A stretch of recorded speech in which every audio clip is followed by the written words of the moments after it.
The single greatest freedom the 21st century has granted us is the freedom to vanish completely. It is not a freedom sought by revolutionaries or poets, but by the profoundly exhausted. And it is manifesting as a silent, suffocating epidemic across the Western world. What began as a bizarre psychological footnote in Japan, the radical social withdrawal known as Hikikomori, is rapidly becoming the logical, rational coping mechanism for a significant portion of the modern male population, a choice that is less about illness and far more about resignation. This is the moment we admit that for many, the cost of participation in civilization now utterly outweighs the benefit, and the ultimate act of optimization is simply to delete yourself from the public sphere. The conventional wisdom dismisses this retreat as mere depression, or perhaps laziness, but that is a dangerous misdiagnosis. Depression implies a sadness over not achieving something. Hikikomori, or its Western equivalent, is a sophisticated, calculated form of self-exclusion, built on the cold realization that the game is fixed, the rules are arbitrary, and the prizes are plastic. We are witnessing the birth of the invisible man, defined not by his actions, but by his absence. The West has optimized away the need for raw physical male utility. The vast majority of modern white-collar work is fundamentally non-essential to survival, and the social structures that once demanded men contribute, family stability, community building, national defense, have largely dissolved under the acid bath of hyper-individualism. The economic realities compound this philosophical collapse. Housing is unattainable, marriage is statistically risky, and finding a sense of belonging requires navigating a battlefield of ideological purity tests. The modern man is given immense pressure to succeed in a hyper-competitive, digitally monitored environment. But the definitions of success are perpetually moving targets, often designed to be contradictory.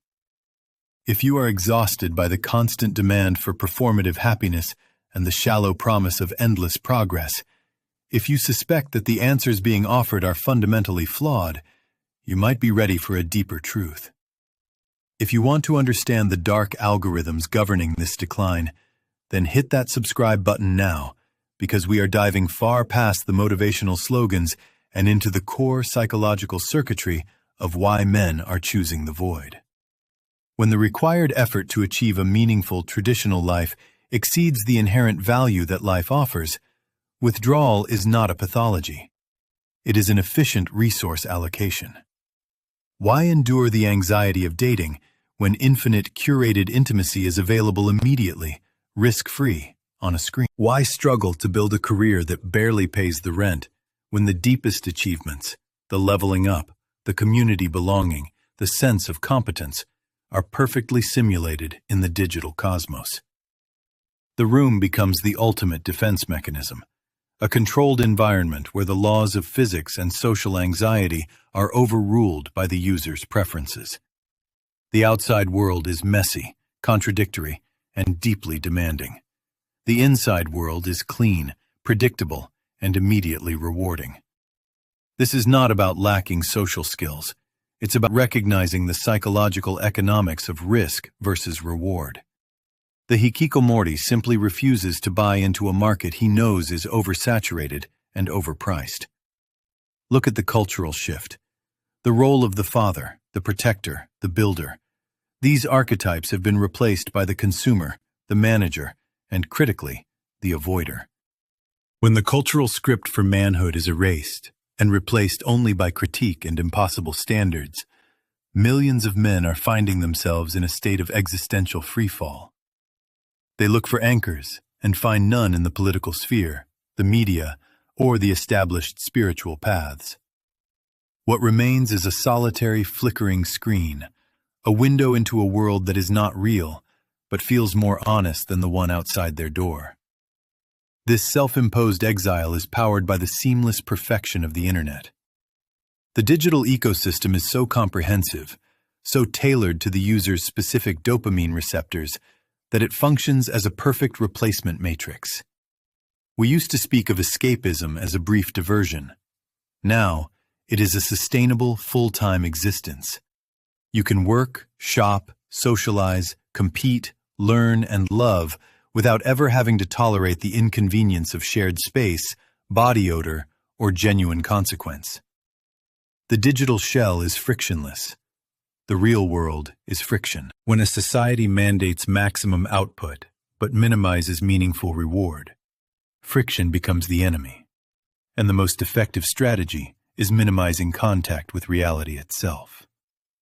We are not just talking about isolated cases of depression. We are talking about a societal amputation, a growing demographic of educated, capable men who are simply checking out, leaving an increasingly thin layer of the population to perform the actual, tedious work of maintaining civilization.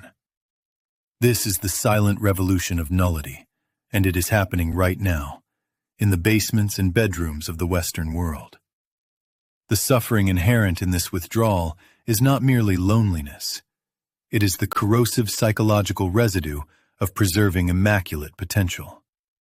The man who retreats protects his highest, most flawless self, the self that could have succeeded, could have been a hero, had the game not been rigged, had the friction not been intolerable. By refusing to engage, he avoids the definitive, humiliating proof of his limitations. The external world demands evidence.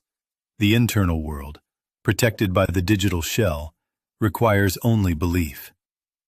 This creates a psychological safe house where failure is always attributed to external injustice, never internal inadequacy.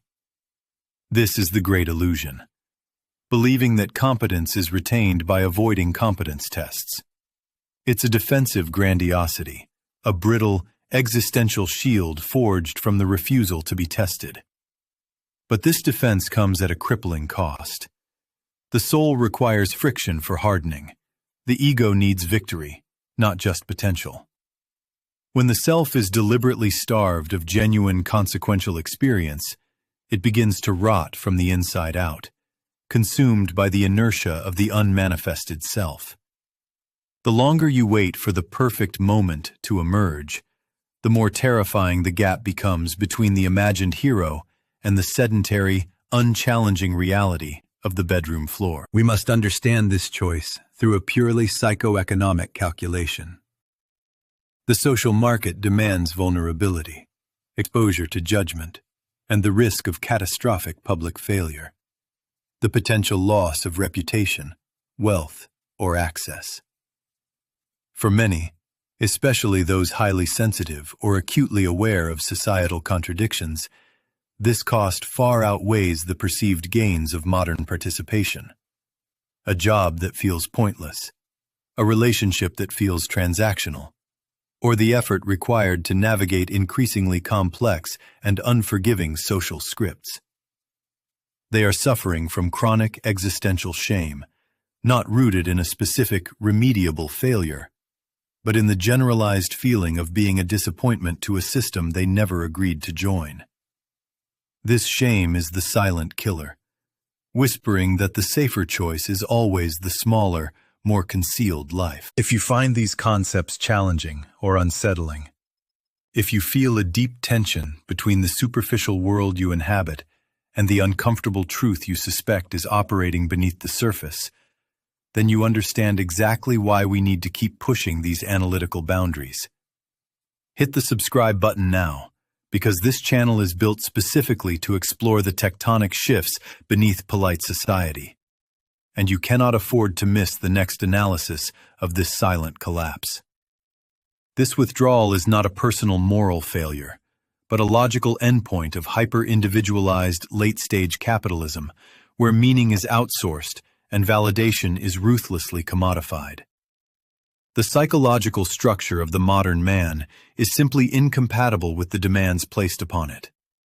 We have optimized technology for instant gratification and simultaneously removed all institutional structures that once demanded slow, painful, incremental growth and shared sacrifice. We have replaced the complex, binding concept of duty with the pliable, self-serving notion of self-care. Duty requires engagement with the real world's inevitable mess. Self-care permits, and often actively encourages, retreat.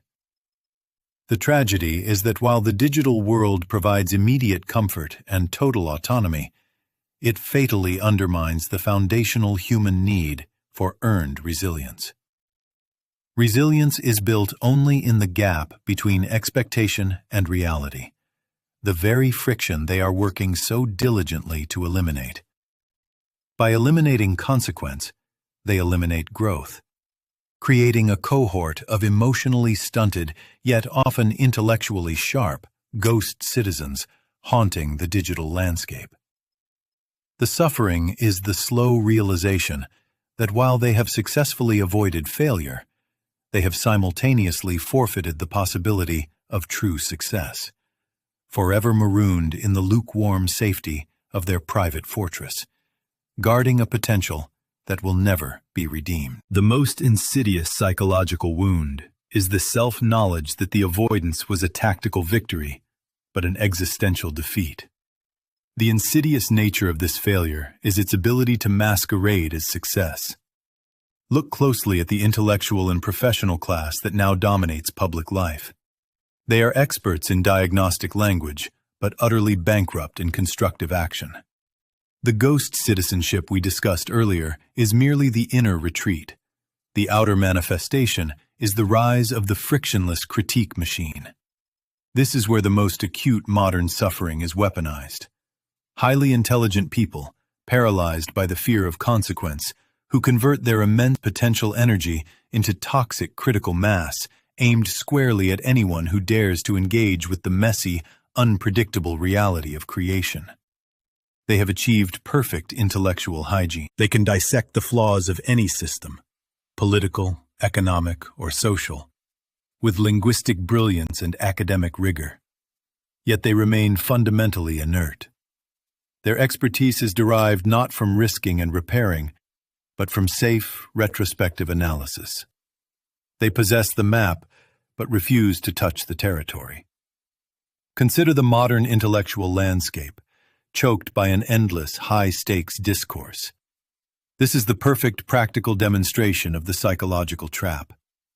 We have legions of highly educated individuals who dedicate their lives to debating nuanced moral hypotheticals, policing vocabulary, and conducting brutal linguistic warfare on platforms that are structurally designed to eliminate risk. The stakes are reputational, not existential. They argue passionately about poverty while living insulated lives. They debate environmental policy while contributing nothing to material infrastructure. They scream about institutional failure from the absolute safety of institutions they rely upon. They confuse high-grade linguistic sophistication with practical courage. Yet the moment they are asked to build a single useful thing, manage a supply chain, or face a physical confrontation, they dissolve. They have mistaken being right for being effective. This constant, high-frequency moralizing is the ultimate compensatory mechanism for their deep, unacknowledged sense of uselessness. It is intellectualized cowardice, dressed up as radical engagement, designed to keep them safely marooned in the lukewarm fortress of their unredeemed potential. The ultimate cost of this hyper-intellectualized retreat is that the world is now run by the few remaining people who are simply willing to do things, however clumsily, however morally gray their actions may be. When the best minds refuse the painful duty of reality, they cede the field entirely to the morally flexible opportunists and the dangerously simplistic ideologues. The tragedy is that the ghost citizens know this. They know that their relentless critique achieves nothing but the purification of their own conscience, allowing them to feel morally superior while actively contributing to societal decline through their own withdrawal. Their constant digital performance is not an attempt to change the world, but a desperate internal argument against the self-knowledge that they are, in fact, contributing to the problem by being so exquisitely unwilling to risk anything. This channel exists to expose these painful paradoxes, And if you value analyses that refuse to settle for performative outrage and instead demand genuine, painful clarity, then you owe it to yourself to hit the subscribe button now and ensure this work continues to push against the grain of easy answers.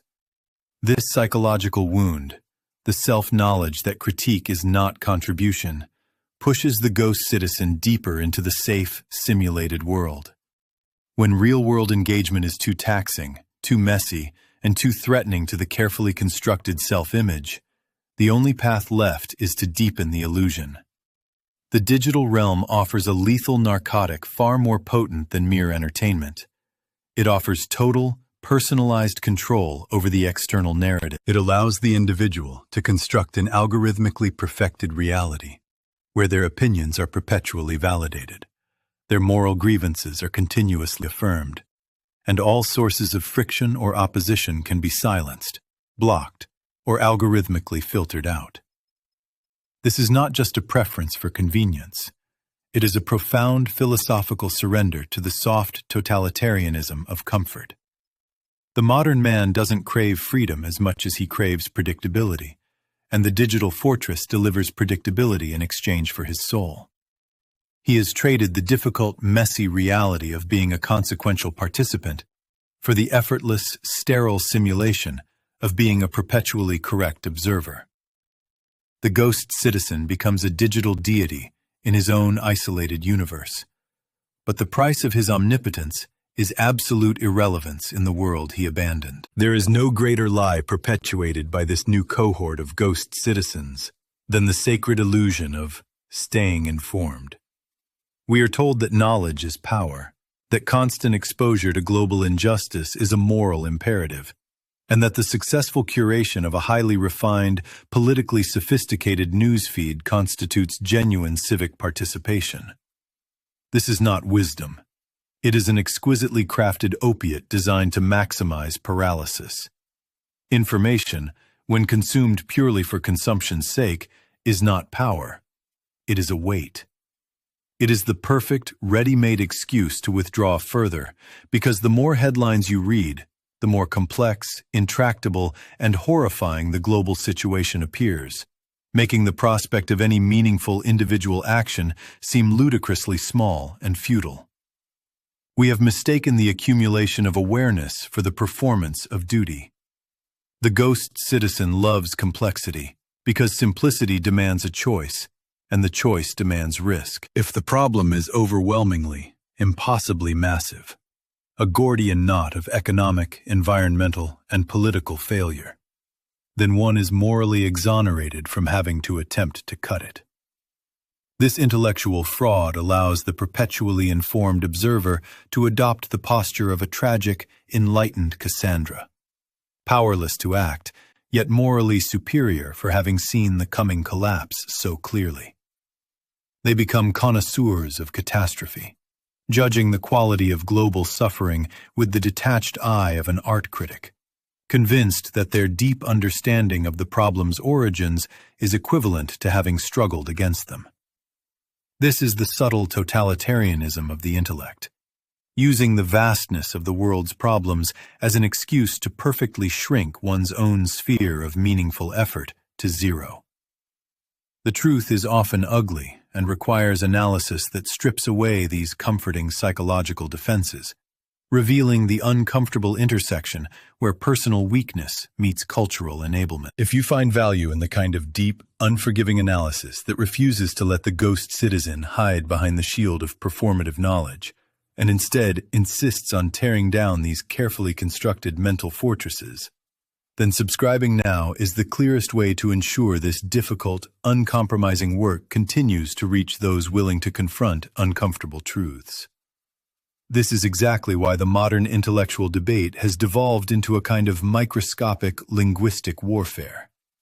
When the courage to fight the real battle, the economic, the political, the physical, has evaporated, the only fight left is the semantic one. The ghost citizen, unwilling to risk capital, reputation, or safety in the messy real world, instead pours all their remaining vitality into policing the language of others. They become hyper-vigilant gatekeepers of ideological purity, engaging in endless, zero-sum battles over phrasing, terminology, and historical nuance. This is not about justice. It is about finding a safe proxy war to wage, where the only thing risked is keystrokes, and the only possible victory is the fleeting, high dopamine hit of declaring a linguistic transgression and watching the offender fall. They are not striving for truth. They are striving for demonstrable superiority within their isolated digital fortress. The performance of outrage over a misused pronoun or a poorly worded tweet is infinitely safer and easier than organizing a protest, starting a local community initiative, or engaging in a difficult face-to-face negotiation with someone holding an opposing viewpoint. The ghost citizen weaponizes language precisely because language, unlike gravity, cannot physically harm them. They have replaced ethical substance with performative semantics, substituting the demanding work of being good with the cheap, disposable spectacle of being correct. This obsession with textual perfection is the ultimate sign of philosophical impotence. The final, desperate move of a soul that has traded its capacity for consequence for the brittle, ephemeral high of self-righteous judgment. This obsession with textual perfection is the ultimate sign of philosophical impotence.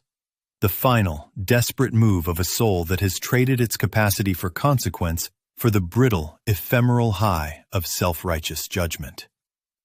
The deep psychological affliction driving this behavior is the paralyzing fear of contingency. The ghost citizen looks out at a world of collapsing systems, overwhelming climate shifts, unfathomable global economics, and the sickening biological randomness of disease and decay, and finds that magnitude unbearable. They cannot control the stock market. They cannot halt tectonic plates, and they certainly cannot govern the chaotic, messy intentions of others. But they can control the definition of a single word. They trade the overwhelming anxiety of real-world risk for the manageable, precise anxiety of intellectual error. The semantic battle is a form of desperate metaphysical housekeeping, where the individual, unable to clean the house of the world, meticulously scrubs the dust from their own lexicon. This is the ultimate retreat into abstraction, a self-imposed exile from the friction and failure necessary for genuine growth. They have prioritized the neatness of their internal spreadsheet over the unpredictable, beautiful mess of external reality. The performance of correctness becomes the substitute for courage, because if you can demonstrate superior intellectual alignment, you temporarily soothe the gnawing fear that you are, in fact, utterly irrelevant to the forces shaping the future. That paralyzing anxiety is only magnified by the nature of the digital panopticon, which demands constant, visible proof of one's moral alignment. To fail to signal virtue is to invite immediate condemnation. And so the policing of language becomes an act of defensive self-preservation, a shield of words wielded against the mob. We are witnessing the birth of a moral economy based entirely on the rapid, conspicuous consumption of outrage, where the currency is not action, but declaration. This pursuit of the profound root causes, the invisible gears grinding beneath the surface of modern morality, is difficult, often unpopular work.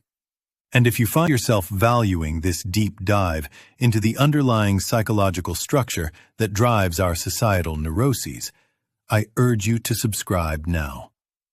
This channel is dedicated solely to confronting these brutal, uncomfortable realities, and your subscription ensures that this unique and uncompromising analytical effort continues to be viable. Now, this phenomenon becomes truly destructive when we examine the relationship between the fragile modern ego and the concept of outsourced conscience. The ghost citizen, constantly afraid of being deemed deficient or immoral, seeks to alleviate this crushing internal pressure by adhering absolutely to the external moral codes provided by their chosen digital collective. They substitute the arduous, lifelong process of cultivating internal wisdom, the true work of ethics, for the instantaneous, high-status injection of being vocally against the latest transgression. The struggle is outsourced.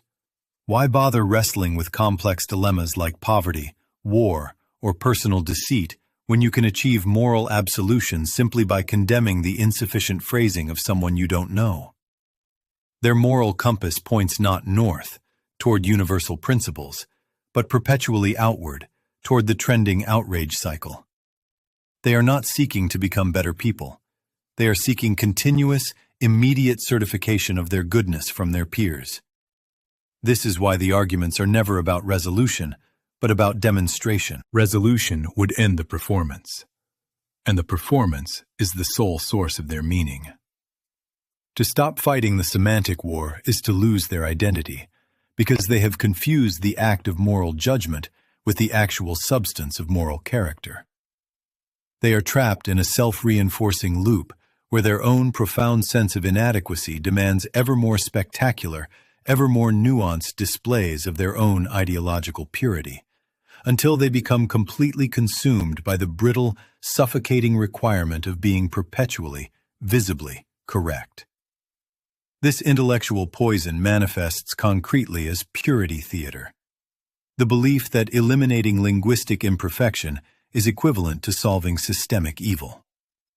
Consider the contemporary obsession with historical statues and nomenclature. A tremendous, almost religious fervor is poured into condemning a piece of granite or renaming a university building.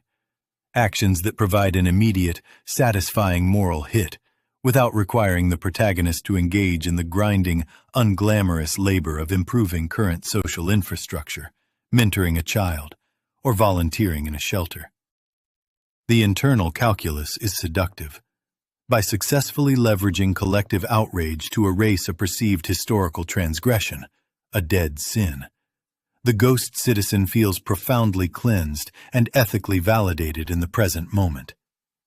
The statue falls, and with it, the need to confront the living, breathing mechanisms of contemporary injustice that require effort, risk, and personal sacrifice. This is the essence of substitution. A high-status symbolic victory replaces the demanding reality of moral effort. We have normalized the idea that the true ethical battleground is the dictionary, not the lived world. When the primary concern of a movement shifts from achieving demonstrable material improvement for marginalized populations to rigorously policing the terminology used by potential allies, you are watching the death of substance and the triumph of the outsourced conscience. This is the point where the neurosis becomes totalizing, demanding that reality itself bend to the prescribed narrative, regardless of cost or consequence. And if you find these brutal dissections of our collective psychological failings valuable, if you appreciate content that refuses the comfort of easy answers and instead insists on the unflinching reality of complex human motivation, then I urge you to hit the subscribe button right now. Supporting this channel directly funds the sustained analytical effort required to produce deep, uncompromising insights like these, countering the tide of shallow, comforting narratives that dominate the digital space. Now, what does this compulsive purity theater ultimately achieve? It achieves moral paralysis. The ghost citizen, having surrendered their ethical autonomy to the group and accepted the premise that moral character is synonymous with flawless ideological alignment, becomes terrified of action. Action, by its very nature, is messy, imperfect, and carries the risk of unforeseen negative consequences, or, worse, missteps in phrasing. The moment they attempt to do something real, to build, to organize, to initiate, they expose themselves to the very judgment they spend all their waking hours administering to others. They realize, perhaps subconsciously, that the standards they apply to their targets are impossible standards. The fear of being the next target, of having their own inevitably imperfect efforts dissected and condemned by the very community that grants them status, becomes the most powerful inhibitor imaginable. The moral perfection sought by the group is functionally identical to total inaction. They become hypervigilant gatekeepers, standing guard over the moral perimeter, forever judging the sincerity and precision of those who might dare to try and cross into the territory of genuine, risky effort. Their contribution to the world is not creation, but critique. They become the ultimate manifestation of the spectator culture, deeply invested in the failure of others, because the failure of others validates their own cautious, sterile non-participation. Their power derives entirely from the negative space left by those who attempt, stumble, and subsequently become sacrificial fodder for the perpetually outraged digital mob. This is how the outsourced conscience transforms into a universal censorship mechanism, not imposed by a state, but enforced by the crippling collective anxiety of the hyper-moralized crowd. The final, damning verdict on the ghost citizen is this: they confuse the absence of sin with the presence of virtue. They believe that by successfully avoiding ideological contamination, they have achieved moral transcendence, when in reality, they have only achieved sophisticated, agonizing stagnation. Their lives become a continuous performance of ethical self-defense, a posture that ultimately proves itself to be both exhausting and entirely worthless. If you want to continue this journey of analytical confrontation, joining this growing community ensures you never miss an essential deep dive. Subscribe now and become part of the small, vital collective dedicated to confronting the darkness of the human psyche with unflinching intellectual honesty. The tragedy of the moral ghost is that they forfeit the only currency that matters: impact. They spend their finite energy erecting an impenetrable ideological shield, only to discover that moral immunity is synonymous with existential irrelevance. The definitive verdict on this pervasive age of outsourced conscience is that it has perfected judgment while simultaneously annihilating grace. We have collectively replaced moral action with moral performance, resulting in a culture so terrified of imperfection that no one dares to build a cathedral for fear of the critics who will nitpick the placement of the first, inevitably flawed, stone. The great lesson we refuse to learn is that virtue is not purity. Virtue is effort under fire. We must accept that to be useful is to be criticized, and to be effective is to be stained by the sheer, intractable messiness of reality. The only thing worse than attempting and failing is remaining pristine, terrified, and fundamentally irrelevant. Choose the chaos of creation over the sterility of critique. Choose the pain of responsibility over the safety of the spectator's seat.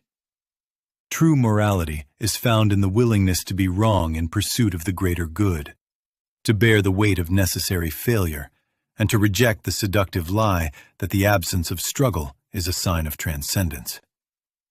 We are building a community for those who choose the hard path, for those who seek truth over comfort, and for those who refuse the easy stagnation of the ghost citizen. If you are tired of the ideological games and ready to confront reality with intellectual force, then this is your collective. Join the community now, subscribe, and let us continue this crucial, necessary work together. The definitive, tragic truth is this: safety is the enemy of significance. The pursuit of moral cleanliness is simply the most sophisticated form of self-sabotage. You cannot be morally pure and functionally relevant in the same lifetime. Stop looking for a flawless ideology to inhabit. Look instead for the heaviest burden you are willing to lift, the most necessary dirt you are willing to wear. That is where your soul resides, not in the spotless room of judgment. This journey of confronting the necessary messiness of existence does not end here. We continue to dissect the shadows others ignore. If you stand with those who choose the burden of impact over the comfort of conscience, then join the community now, subscribe, and let us meet again in the deep darkness of the next necessary confrontation. The true measure of a life is the dirt it collected, not the purity it preserved. Your legacy is the weight you bore, not the battles you avoided. Subscribe now and join the